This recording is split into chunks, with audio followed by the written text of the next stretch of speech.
A paz, irmãos. Quero convidar você a abrir a sua Bíblia no Evangelho de João.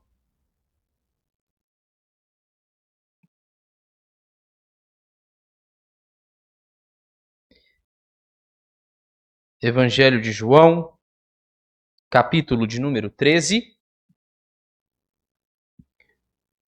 Nós leremos os versículos de 31 a 35. Evangelho de João, capítulo 13, versículos 31 a 35. Eu vou fazer a leitura. Os irmãos podem acompanhar silenciosamente. E aqueles que puderem, eu peço, aconselho que mantenham suas Bíblias abertas para que nós possamos acompanhar a explicação do texto sagrado. Nos diz assim a palavra de Deus: Quando Judas saiu, Jesus disse: Agora foi glorificado o Filho do Homem, e Deus foi glorificado nele. Se Deus foi glorificado nele, também Deus o glorificará nele mesmo, e ele o glorificará imediatamente. Filhinhos, ainda por um pouco estou com vocês. Vocês vão me procurar, mas o que eu disse aos judeus também agora digo a vocês: para onde eu vou, vocês não podem ir. Eu lhes dou um novo mandamento, que vocês amem uns aos outros.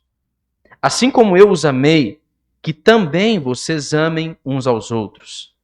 Nisto, todos conhecerão que vocês são meus discípulos, se tiverem amor uns pelos outros. Feche os seus olhos. Nós iremos orar ao Senhor pedindo a bênção da iluminação do Espírito Santo. Pai bendito, nós te louvamos. Nós te louvamos por tudo aquilo que o Senhor nos permitiu viver até este momento. E agora, mais uma vez, nós nos colocamos na presença do Senhor em oração, desta vez pedindo ao Senhor: Senhor, nos abençoe, abra nossas mentes, abra também os nossos corações. Nós queremos compreender o texto bíblico, nós queremos olhar para as tuas palavras e discerni-las. Nós queremos, ó Deus, ouvir a instrução do Senhor por meio da tua palavra, por meio do texto sagrado, e queremos ouvir a tua instrução, ó Deus, a responder aquelas questões que são caras para nós, as questões do nosso tempo, as questões que nos afligem, aquelas que nos angustiam. Senhor, a tua palavra as pode responder de modo satisfatório. Nós te pedimos humildemente, Senhor, faça isso hoje. Nós carecemos desta graça do Senhor. Por mais que nos esforcemos, Senhor, nós não podemos, sem Ti, sem o poder do Espírito e o seu trabalho santo, compreendermos aquilo que o Senhor nos diz em Tua palavra. Que o Teu Espírito, ó Deus, atue no meio de nós, em nós e através de nós. Esta é a minha oração em nome de Jesus. Amém. Amém. Irmãos, nós somos seres sedentos de glória. Todos nós. Todos nós temos uma sede de glória que somente pode ser satisfeita na pessoa do Criador. Somente pode ser satisfeita em Deus. Contudo, a queda e o pecado, eles corromperam todos os nossos sentidos. Corromperam o nosso paladar. Nós não sabemos mais, ao provar algo, ter clareza de discernimento a respeito daquilo que provamos. Por causa do pecado, nós não sabemos mais se aquilo em que nós procuramos saciar a nossa sede é de fato glória verdadeira e refulgente que emana de Deus o Pai, ou é uma glória vã, uma glória desvanecente. O pecado aviltou os nossos sentidos. nós não conseguimos contemplar mais essa glória por causa do pecado.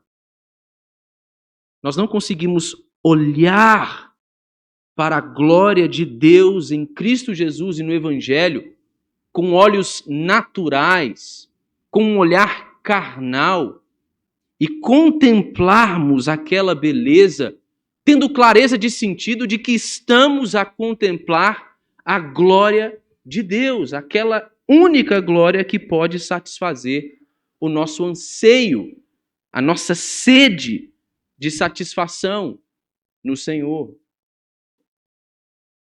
Nós somos seres sedentos de glória, mas o pecado aviltou os nossos sentidos, fazendo com que todos nós buscássemos a glória de Deus, a única que nos pode satisfazer, em glórias vãs, na glória das criaturas, daquelas coisas que foram feitas à imagem do Criador, mas que de fato não são o Criador. Jesus, em suas palavras, ele está a traçar para nós um caminho para que nós encontremos esta glória que sacia a nossa alma, para que nós matemos a nossa sede da glória do eterno. Ele faz isso por meio destas palavras que, de fato, elas constituem as primeiras palavras do discurso de despedida de Jesus. Até aqui nós vimos Jesus, no início de sua reunião no cenáculo com seus discípulos, lavando os pés dos seus discípulos, ensinando aos seus discípulos. Vimos Jesus a confortar o coração dos seus discípulos, dando provas de sua soberania ao revelar a presença de um traidor em meio à sala em que eles estavam reunidos. Mas agora que Judas saiu, no momento em que o traidor sai de cena, é que de fato Jesus dá início ao seu discurso de despedida aos seus discípulos. E é através dessas palavras de Jesus, as palavras do discurso de despedida de Jesus, que nós temos uma contemplação, um vislumbre, uma revelação da glória de Deus no Cristo do Evangelho e de como nós podemos experimentá-la para poder saciar a nossa sede de glória. E é sobre isso que eu quero meditar com os irmãos nesta noite. Eu quero que você observe os primeiros 3 versos que nós lemos. Versículos de número 31 até o versículo de número 33. A palavra de Deus que nós lemos diz: quando Judas saiu, Jesus disse: agora foi glorificado o Filho do Homem e Deus foi glorificado nele. Se Deus foi glorificado nele, também Deus o glorificará nele mesmo, e ele o glorificará imediatamente. Filhinhos, ainda por um pouco estou com vocês. Vocês vão me procurar, mas o que eu disse aos judeus também agora digo a vocês: para onde eu vou, vocês não podem ir. Estas são as primeiras palavras do discurso de Jesus, e aqui Jesus introduz o tema da glória. Nós vimos no sermão passado que o sentimento que Jesus Cristo carregava em seu coração era um sentimento de angústia, dada a presença de um traidor no meio dos discípulos que estavam com ele no cenáculo. Embora sendo Deus, embora sendo o grande eu sou, embora sabendo que todas aquelas coisas aconteceriam para que se cumprisse a Escritura, Jesus ele carregava em seu coração angústia, tristeza, agonia. Mas parece que o clima muda um pouco agora. Judas sai de cena e o Cristo angustiado com a presença do traidor, de repente se alegra com a glória por vir. ele passa agora a pensar na glória que há de ser revelada. Mas há de ser revelada onde? Por meio de quê? Através de quê?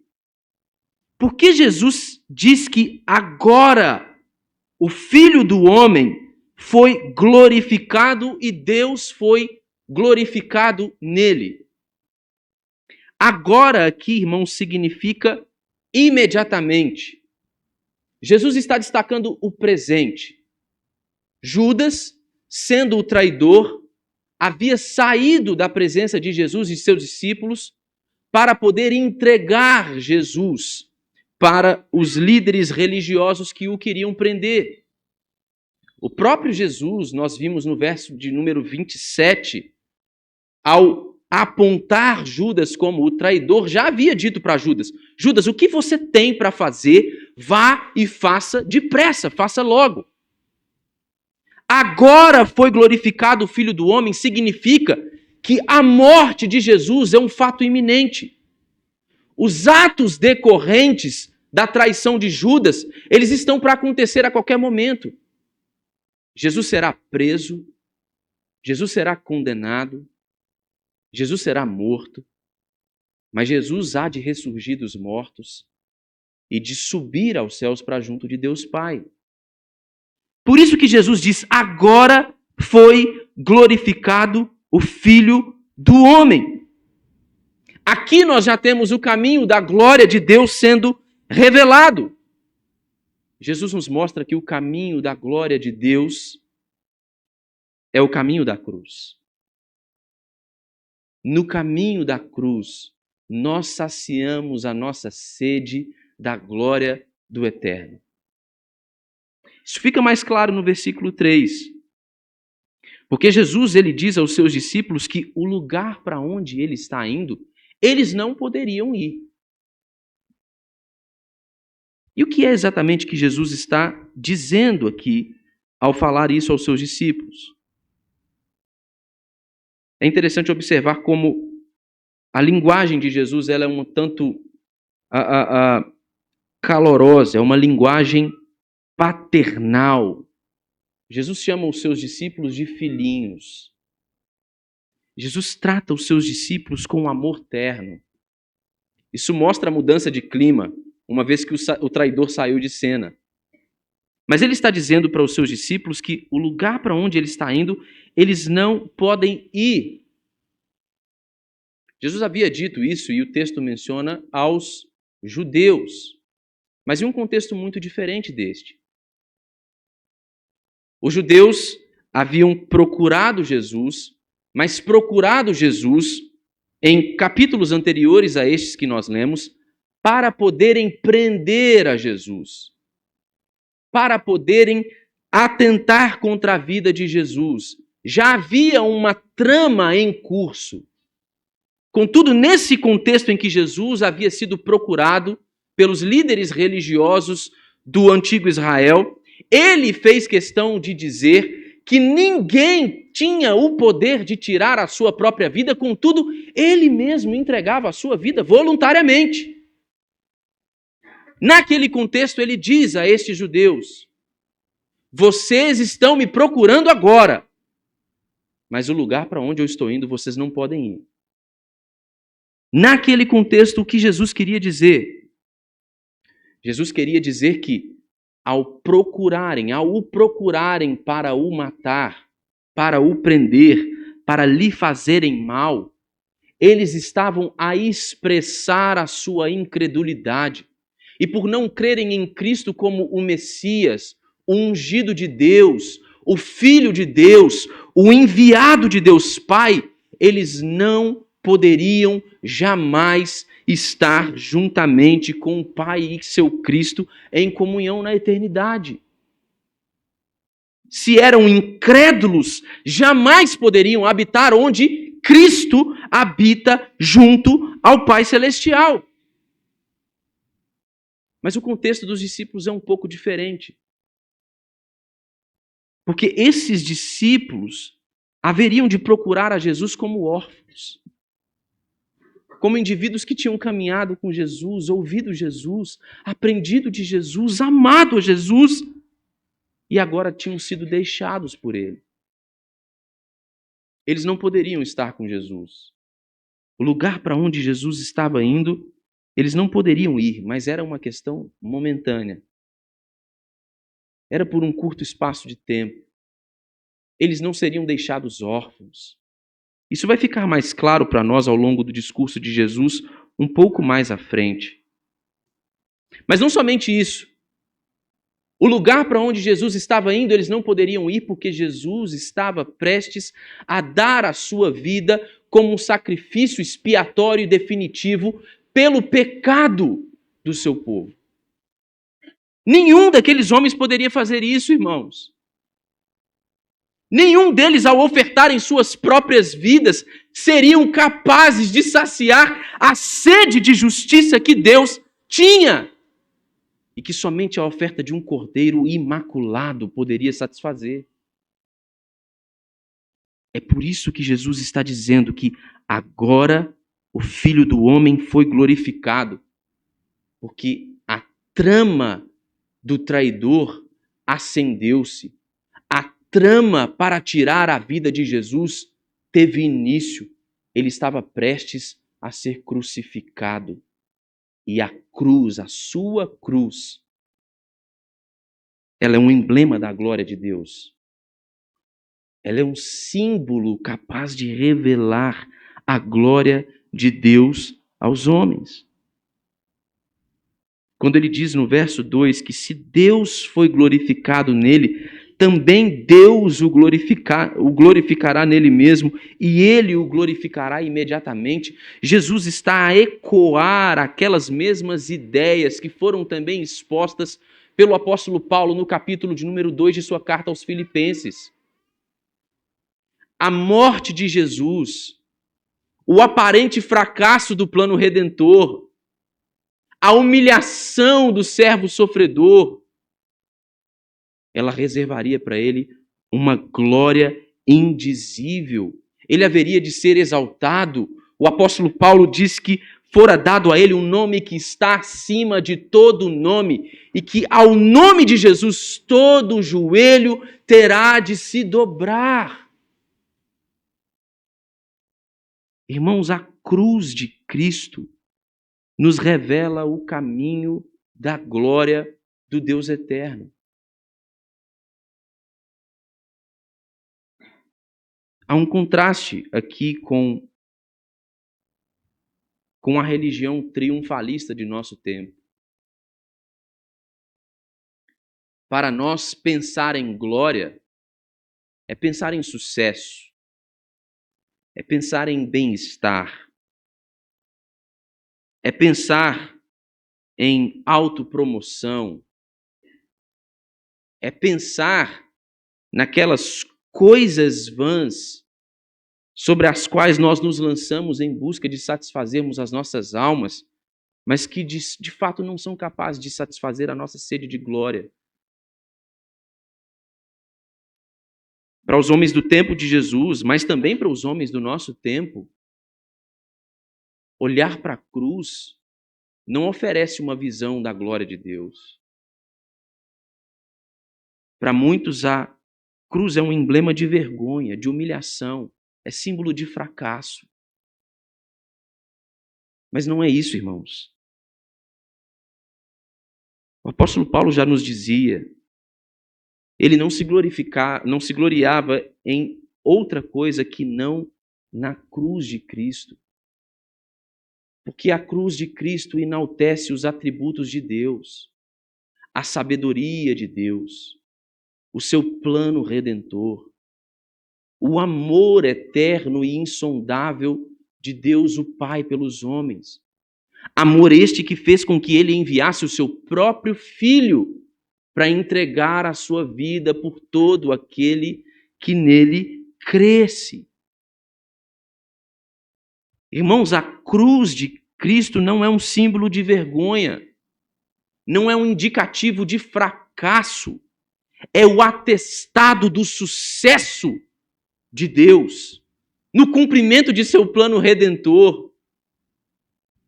é a imagem que dá sentido à história, que restaura aquelas coisas que foram rompidas pelo pecado, que foram maculadas pelo pecado, que dá significado a uma vida que perdeu o seu significado ao tentar saciar a sede de glória em coisas que não podem fazê-lo. Irmãos, a cruz de Jesus Cristo nos revela a glória de Deus. E nos revela de uma forma como nunca antes vista, como nunca antes experimentada. Não é uma glória desvanecente, não é uma glória vã, como aquelas que por muitas vezes nós gastamos as nossas vidas procurando por ela. É uma glória definitiva, refulgente. É o alvorecer do dia da redenção. É a glória do emblema da salvação do mundo, que dá significado a toda a existência. Se nós queremos saciar a nossa sede de glória, irmãos, nós precisamos olhar para a cruz de Jesus. Nós precisamos amar a cruz de Jesus. E nós precisamos perder nossas vidas na cruz de Jesus. Mas Jesus continua.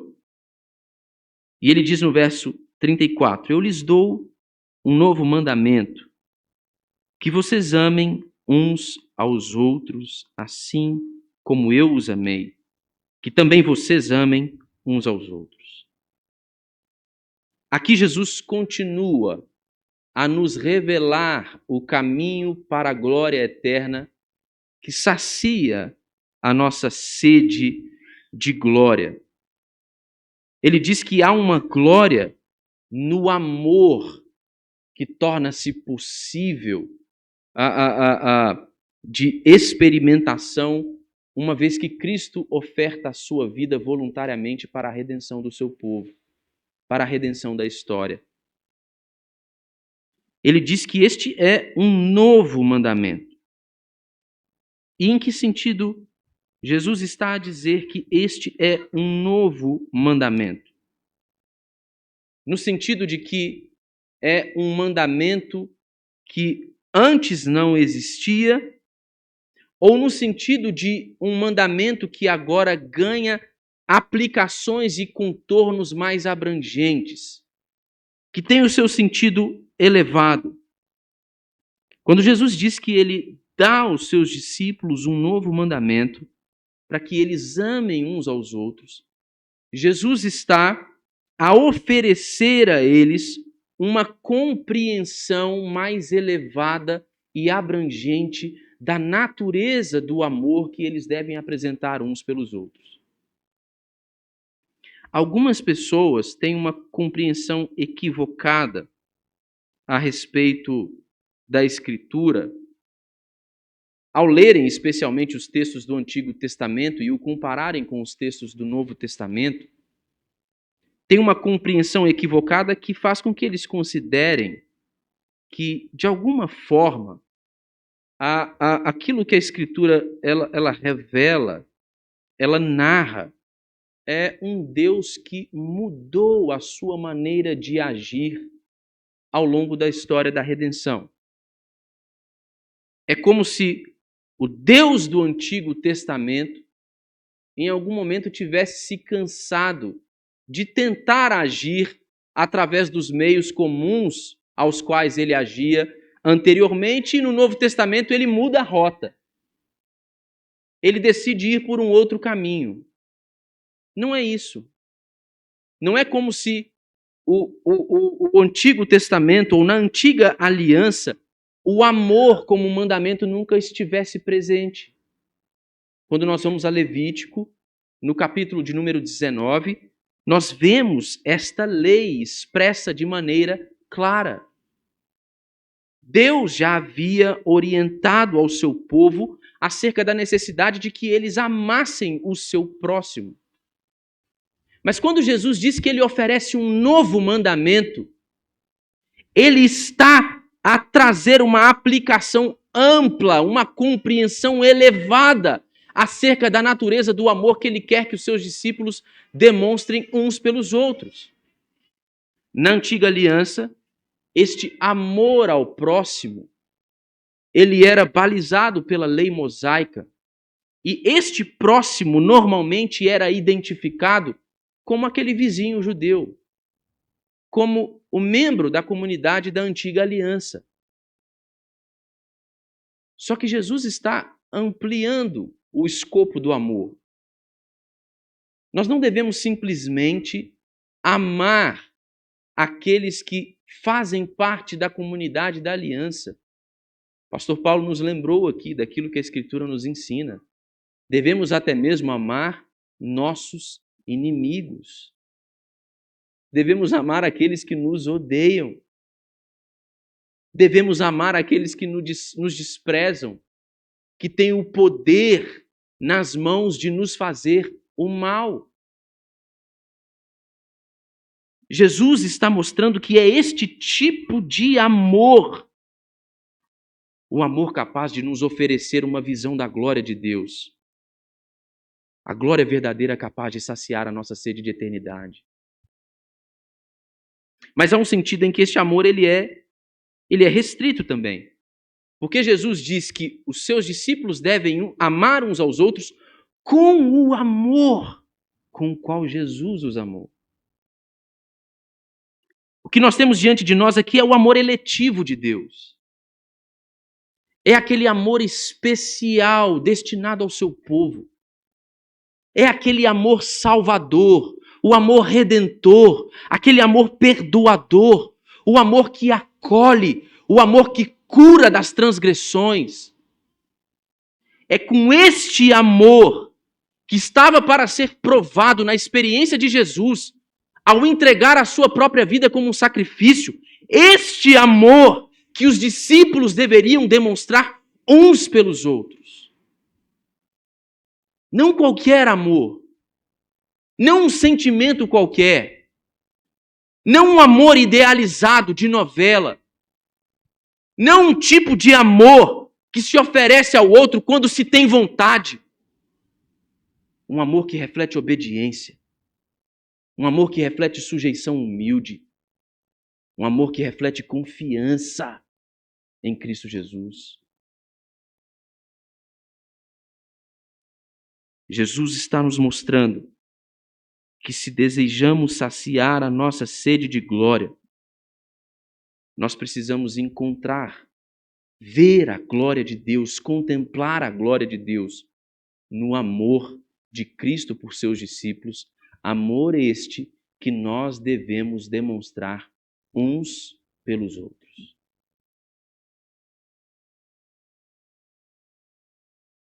Jesus não está dizendo, irmãos, que nós devemos amar aquelas pessoas que fazem parte do nosso círculo social preferido. Jesus não está dizendo que nós vamos matar a nossa sede de glória ao demonstrarmos algum tipo de amor não condizente com o amor de Jesus por aquelas pessoas que nos agradam, que nos fazem bem, cujo jeito de agir, de andar, de falar não nos causa incômodo. Se nós queremos matar a nossa sede da glória de Deus, é preciso amar aquelas pessoas que são difíceis de amar.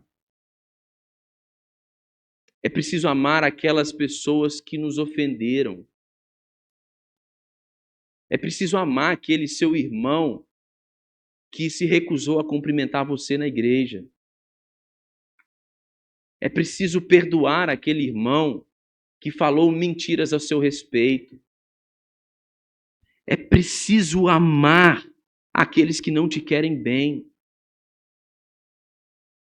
É preciso amar aquele pai que abandonou o filho. É preciso amar aquele cônjuge que não cumpriu com seus compromissos. É preciso amar aquele nosso inimigo que tanto nos quer mal.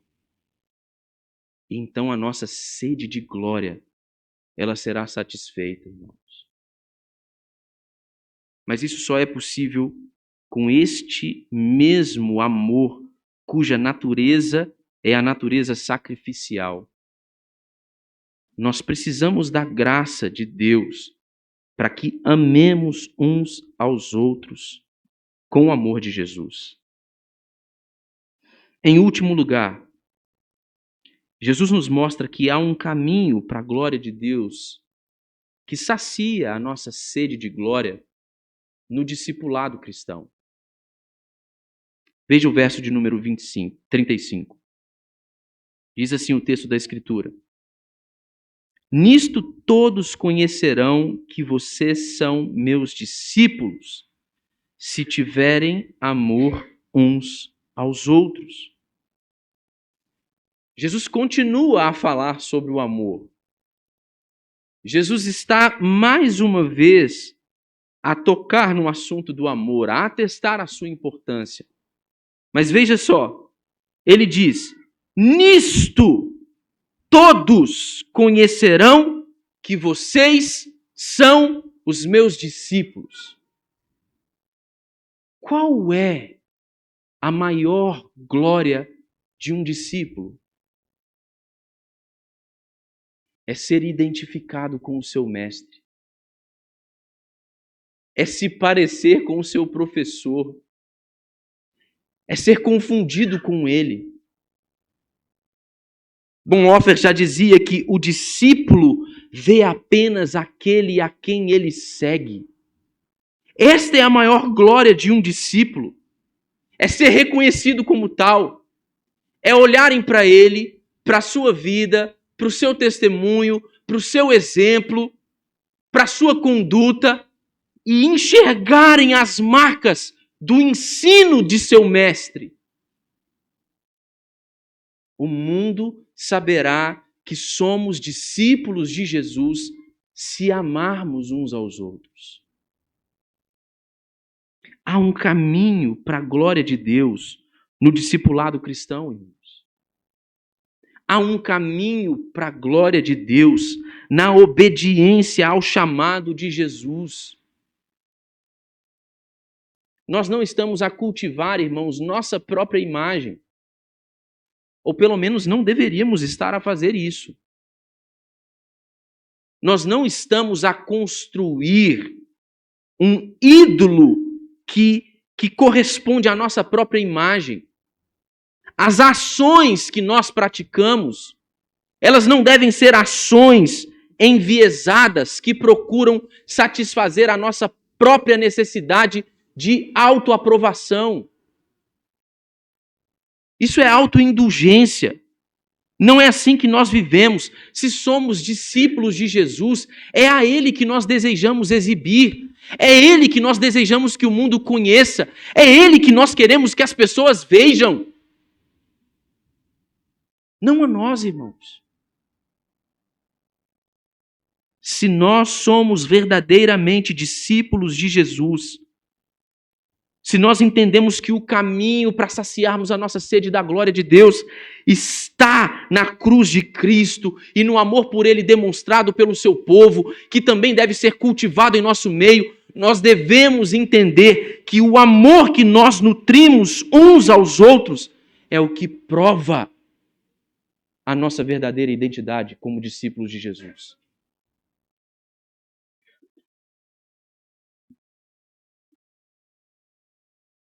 Irmãos, alguns de nós, na sua busca por saciarem a sua sede de glória, acabam abraçando o sectarismo, acabam cultivando inimizades e divisão, ao invés de preservarem a unidade do Espírito. Não preocupam-se com o seu irmão, em amar o seu irmão, sob o pretexto de zelo teológico, muitas vezes. Como se o caminho para a nossa redenção fosse simplesmente uma boa articulação mental teológica. Me entenda bem, irmãos, teologia é importante.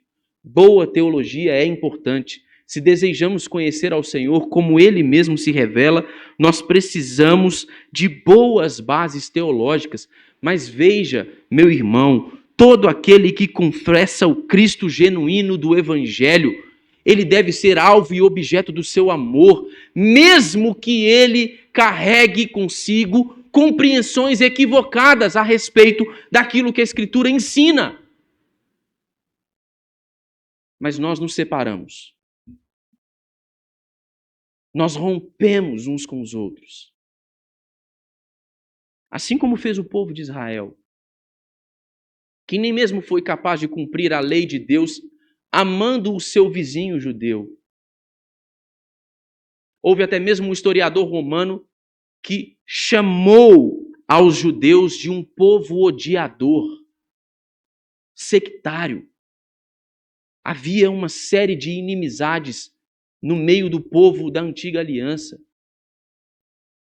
Guerras, lutas, contendas, todas elas alimentadas por sede de razão, de estar certo, de saber mais que o outro. E isso continua assim hoje ainda. Mas a cruz de Cristo, ela restaura aqueles laços que foram rompidos. Esta talvez tenha sido a maior marca da igreja e do povo de Deus na história, especialmente em seu nascimento. Aqueles que antes se odiavam, aqueles que nutriam uns contra os outros repulsa, agora assentavam-se na mesma mesa e se chamavam irmãos. Comiam juntos, faziam suas orações juntos, entoavam os seus louvores ao Senhor juntos, prestavam cultos ao Senhor juntos. Suas diferenças haviam caído por terra, porque em Cristo e em sua cruz agora eles haviam sido feitos um só povo. Se queremos saciar a nossa sede de glória, irmãos, nós devemos encontrar o caminho para esta glória no discipulado cristão. É somente ao amarmos uns aos outros que verdadeiramente seremos reconhecidos como discípulos de Jesus.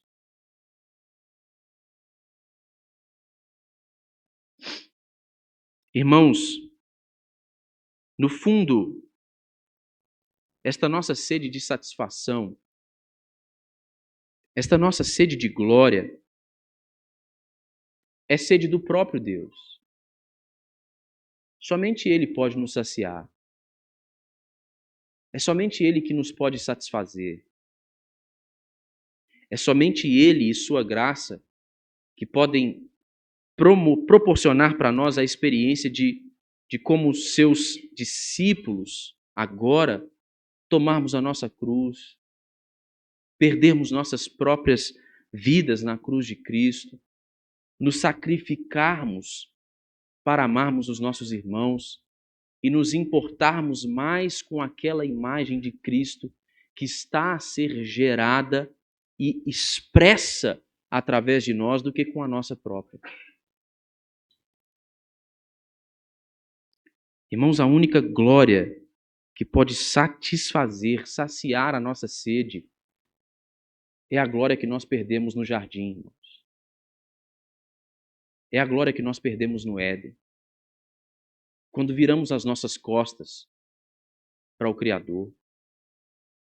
Quando decidimos que a vida ela seria melhor e daria mais certo sendo guiada por nós mesmos, sendo vivida do nosso próprio jeito. Irmãos, nós precisamos nos arrepender. Se queremos encontrar satisfação e descanso verdadeiro para nossas almas, se queremos parar de conviver com aquela sensação sempre presente de que nós estamos a buscar satisfação naquelas coisas que nunca nos satisfazem, nós precisamos nos arrepender do nosso pecado. Nós precisamos olhar para a glória eterna de Deus o Pai, revelada em Jesus Cristo e no Evangelho. Precisamos ir até a cruz de Cristo, perdermos nossas próprias vidas, nos sacrificarmos por amor aos outros e nos ocuparmos com uma vida de um testemunho fiel do Evangelho de Jesus Cristo no mundo. Irmãos, essa deve ser a nossa oração, para que o Senhor sacie a nossa sede de glória com a glória que nós perdemos no Éden. A única glória verdadeira. A única glória que significa a beleza da salvação de todo mundo.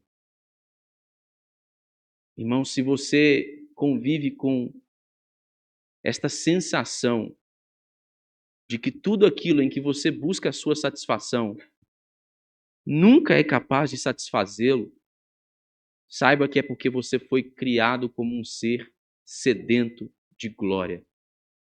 E você somente encontrará a sua satisfação em Cristo Jesus, no seu Evangelho, que nos une a Deus o Pai, que nos revela a glória de Deus o Pai e que nos salva de perdermos as nossas vidas em busca de glórias vãs. Que o Senhor tenha misericórdia de nós e que a sua palavra encontre lugar no nosso coração. Amém.